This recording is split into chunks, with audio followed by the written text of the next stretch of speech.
Joining us now, America's Sheriff David Clarke. Great article in Town Hall with the best title ever, Hitchhikers Hop Aboard the Democratic Presidential Campaign Clown Car.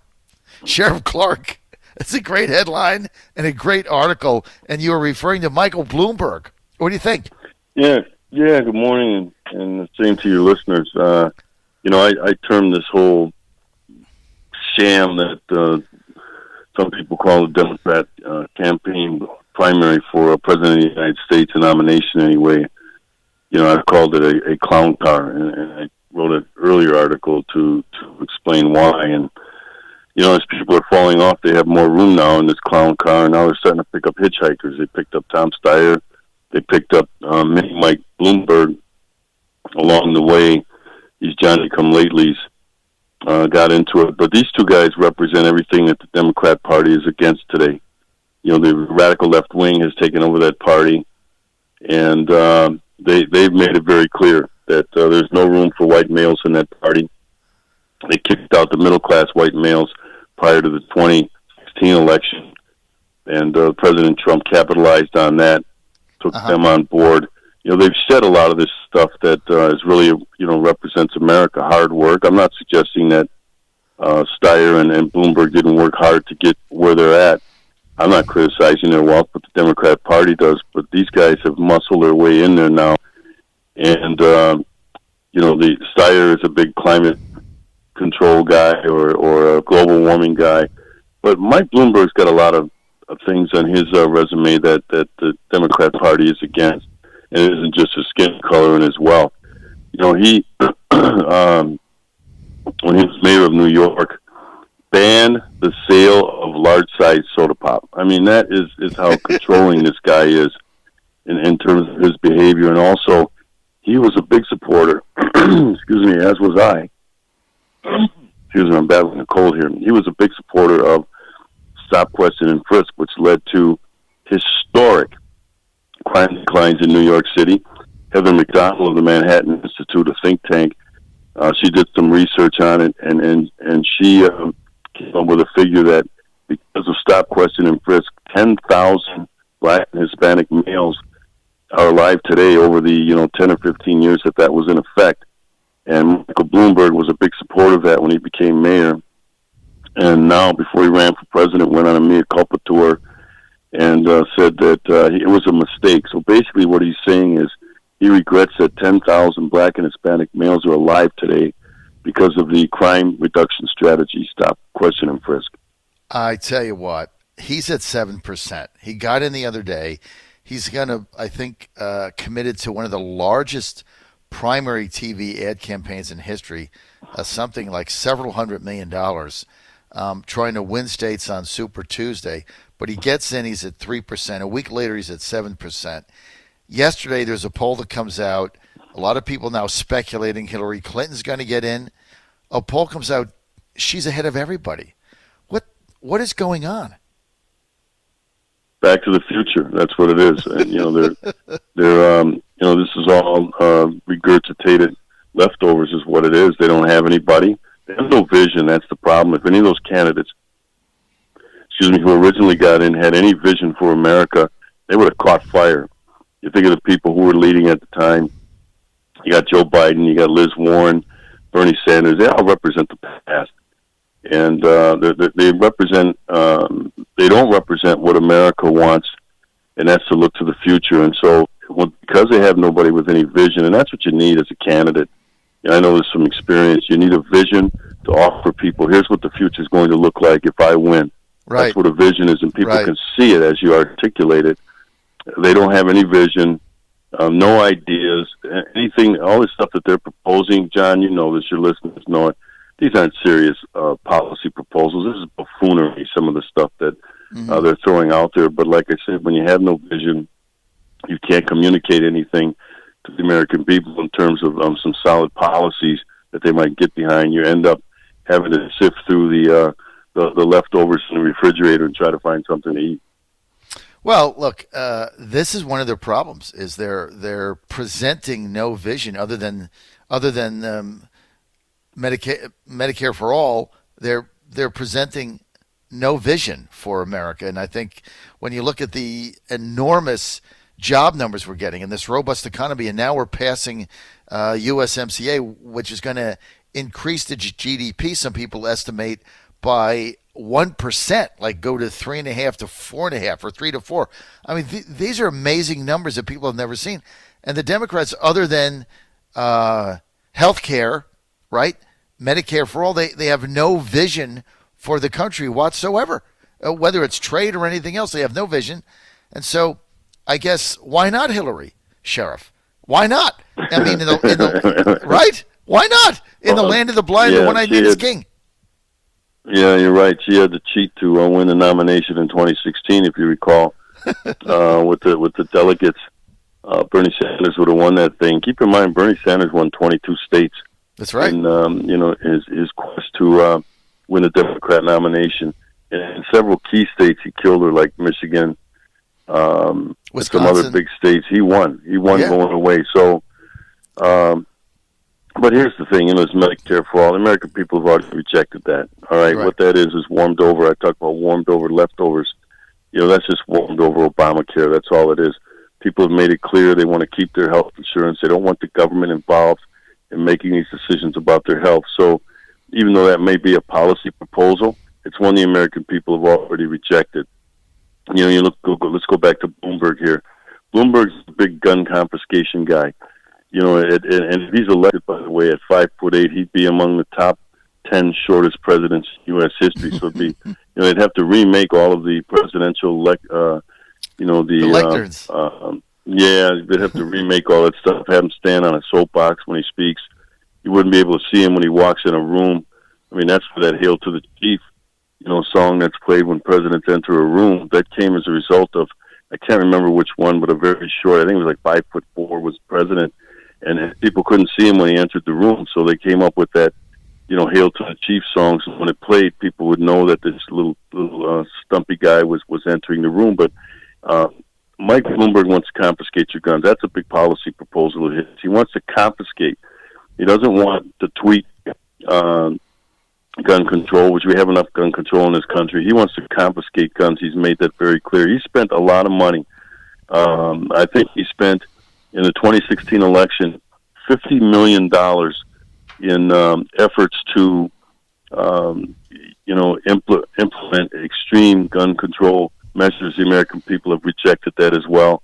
Even Democrats don't go for some of the gun proposals that he makes. So again, there's no vision in that.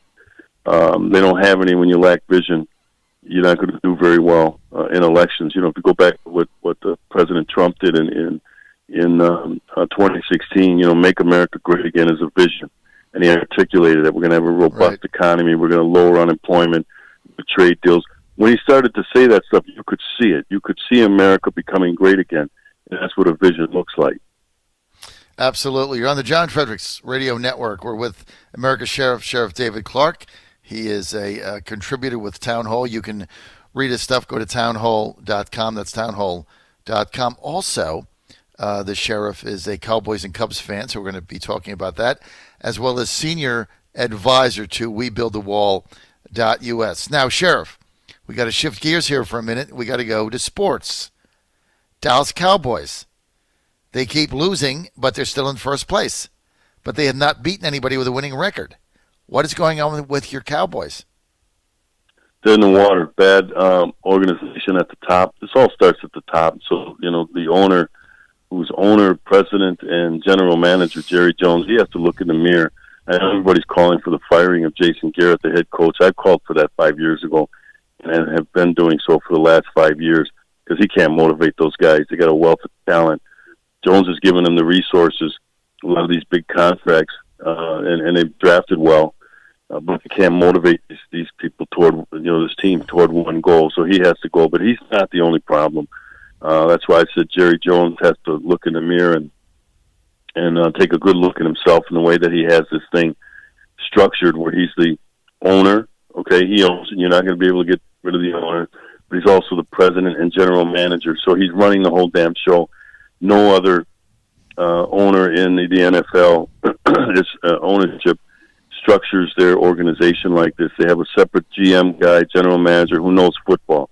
He's responsible for contracts. He's responsible for, the draft and getting players in when the head coach says, hey, we're weak over here, we got some injuries over here, see what you can find. Well, Jerry Jones doesn't know anything about talent. He doesn't know how to pick players like that. So he needs a general manager, someone who knows football. And so it's dysfunctional, John. That's what's going on here. I mean, they've had talent down there for the last 5 years or so, and they just can't seem to get over the hump. So it isn't just the coach. It's the way the thing is structured, but I don't see it changing much. It's very disappointing.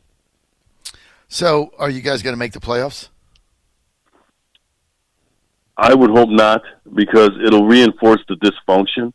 And one of the things that would really irk and irritate Jerry Jones is to not make the playoffs. But if they're going to have big structural changes, if you win and you get in, it's going to reinforce for Jones that he's doing the right thing, and it's a mess down there. It really is.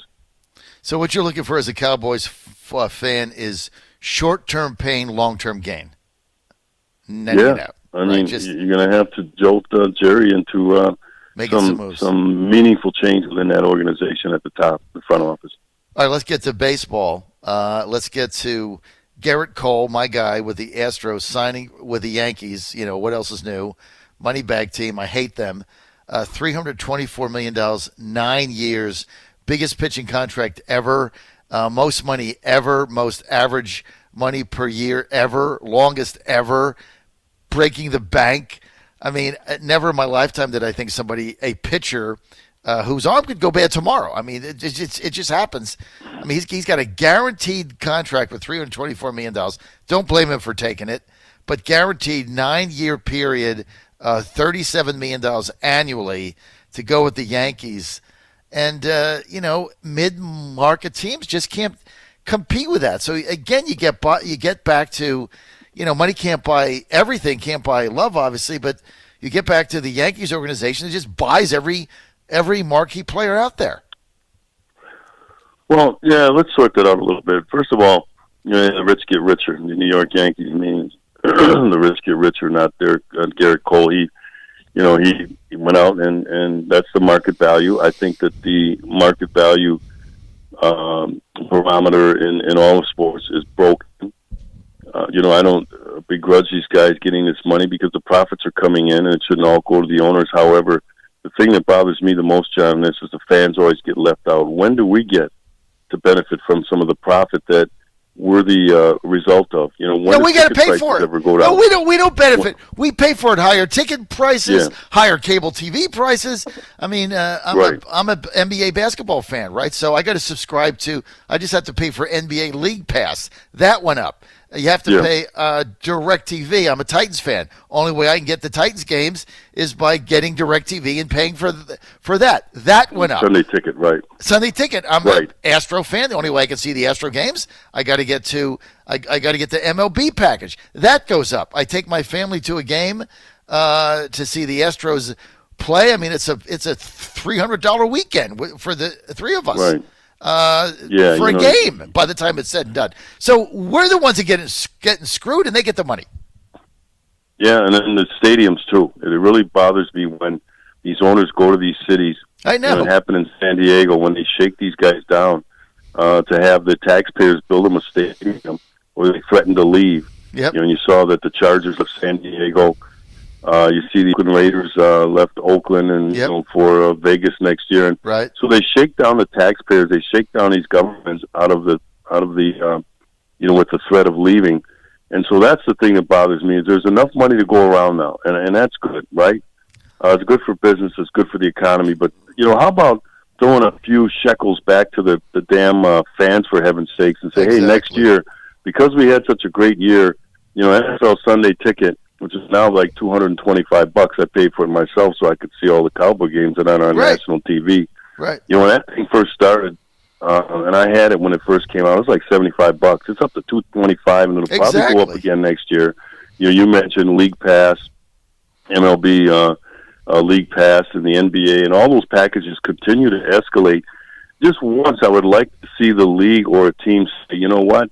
we had such a great year profit-wise last year. 10% reduction on ticket prices, 10% reduction on concession stand. I mean, a hot dog costs $7 for heaven's sakes. Yeah. Beer costs $9 for heaven's sakes. Even a soda, $5.50 for a 12-ounce soda. That's the thing that bothers me about this when I say the rich get richer. Throw some of that stuff back at the fans for heaven's sakes. I know, but they and never show do. Some appreciation. They never John, do. all we get is at the end of the year. All they do is at raise the end of the prices. year at the end of the year, they'll run a commercial for a week in the last week of the season about how they appreciate the fans, and we couldn't do it except for you. That's all we get is a 1-minute commercial for heaven's sake. I know, exactly. But, you add these up. NFL ticket, I pay for that, $225. NBA league pass, I think that was $195. MLB is like $275. You add this up, it's like $900. And, all of a sudden, I'm getting this direct TV bill. It's $200 something a month. And Anna's like, what the hell is this? To watch TV. Well, to watch TV. And that's all I watch is either a few shows on the news or football, baseball, business. And if you follow out of town teams like we do, you have no choice, right? Like, I want to get the Titans game on Sunday. I'm a Tennessee fan by way of Oilers. I mean, the only way I can watch the game is if I either go to a bar, which I would never do on a Sunday, or if I get NFL ticket, which is $250 or whatever it is. I have no other option. So it's the whole thing's annoying, but you're right. Anyway, Garrett Cole gone, whatever. I guess we just got to deal with the Yankees buying everybody. Sheriff Clarke, I got to go.